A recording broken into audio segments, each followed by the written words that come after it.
Hello, everybody, and welcome to another episode of From Under a Rock, the podcast where the four of us, but this week it's five, watch a movie that one or more of us hasn't seen, bringing us all out from under the proverbial rock. And we are joined by a special guest for the first time in a long time. Hello. You want to introduce yourself there? I am Mark W. Gray. Hi, guys. How's it going? It's going well. Very well, sir. Pleasure to have you. Thank you for having me. I'm honored to be part of, what's this called? From Under a Rock? From Under a Rock. FUAR, it says here. From Under Acronymically. a Rock. Dr. Strangelove, we watched today. It's just a beautiful film. It's my favorite Kubrick movie by a damn sight. And it's my favorite nuclear war movie. And my favorite Peter Sellers movie. And, one of the best black and white looking movies. I mean, visually, one of my favorite movies in black and white. So this tops all the charts for you. I don't know. It checks a lot of boxes. It Sure. cleans up at the Mark Gray Awards. Sure. Yeah. Are you coming to the Mark Gray Awards this year? I hear it's really hard to get tickets. I didn't get invited. This is Stanley Kubrick's film from 1963, at the height of the Cold War, about a rogue wing commander of a squadron of B-52s that sends them in to attack Russia on nuclear war because he's gone completely loco, and it's going to start World War III. But Slim Pickens was Flint Pickens was fantastic. amazing. It's one of my favorite parts of the movie for sure. Oh, It's yeah. just his performance. He's so good. He's so laconic. I loved kind of the juxtaposition that his character is, where he's just this kind of down-to-earth cowboy. You know, he wears this cowboy hat throughout the mission, but he's also has an intense technical knowledge of the bomb and the plane and the workings of his crew and the attack plan and everything. Oh, yeah. They're all super professional. A far cry from his character in Blazing Saddles, which we watched the other week. I think you boys have had enough. The original ending of this film that got cut off, that they shot, it ended with a huge pie fight. Oh, my gosh. Dude, why didn't they keep that in? Well, because you could find this. You could see. I don't know if you could see the actual footage. I think it's been destroyed, but you could see stills of George C. Scott and all the characters covered in whipped cream from this giant pie fight because the Russians over there taking pictures. Yeah. And they go, "Oh, stop him!" And they all just start throwing pies at each other, and it becomes this total insanity, like the Three Stooges. Oh man, I wish they had kept that in because it's a nice little analogy, I guess. Maybe even intercut with images of the bombs going Yeah. down. You know? like if I throw a pie and then you just see Yeah. a bomb or a bomb drops and then you get hit in the face. It's like that one and, episode of SpongeBob. I Do you remember that? Throws a pie in his face, nuclear explosion. Yes. SpongeBob, man. I gotta watch some of those old ones. By the way, for podcast listeners who can't see this, James and Michael are just the cutest thing ever right now. Aw, they're You so can see- snuggly. You can see it on the video. They're snuggling in and sharing a microphone. Yeah. But you can watch it on. And they're on shirtless. our So YouTube. if you're listening to this, you should definitely go find the YouTube clip. And if you're watching the YouTube clip, you know he's bluffing. Or do you? I think when I watched this movie the first time, that was around the time I was also reading Catch-22, and there were so many things that are similar about those two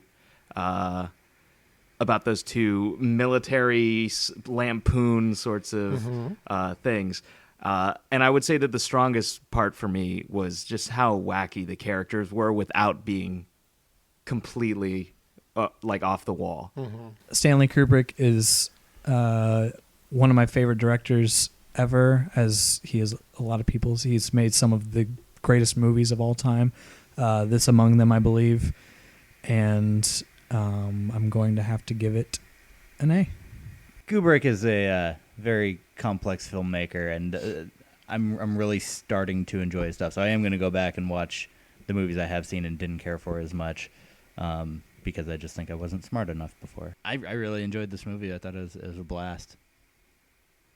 and your rating is? Do you get it? Because it's a No, bomb. yeah. Okay. I did not get it. Thank you. Okay. Slow it down. I am also going to give it an A, but I was very close to giving it an A+. Ooh. But I didn't.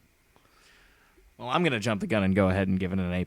Ooh, we're above the 4.0. Yeah, I was picking it apart as I watched it, and it, again, been a while since I'd seen it last, but everything about it was just entertaining, and I really couldn't find anything wrong with it. And I think that goes for a lot of Kubrick's films, and it's probably just because he's totally insane. But I'm gonna give it an A+. Excellent. Yeah, this was just a super solid movie. I can't find a single flaw. Camera work, writing, everything is on point, no gaps. The acting is hilarious. It's both serious in certain parts and funny in the other, and there's a great escalation. I would have given it an A+. The only thing it's missing is something that would just blow me away to where I'd be like, wow, I'm gonna rethink stuff. Like that's what It's an A+. about a bomb. That was a good one. Did Yeah. No, I blow think that was a you lot away. better than Michael's. It just gets a super solid A. Amazing film. Well, I'm going to give it an A as well because I'm supposed to finish with that. So, spoiler A.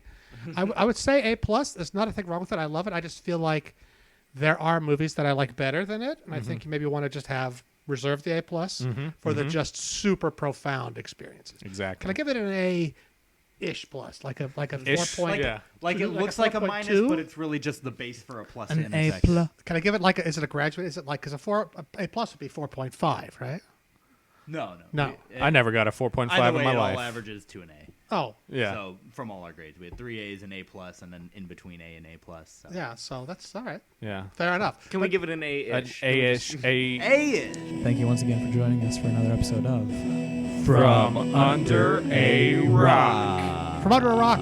Shit. Sorry. Oh, almost had it. Yeah, maybe next time.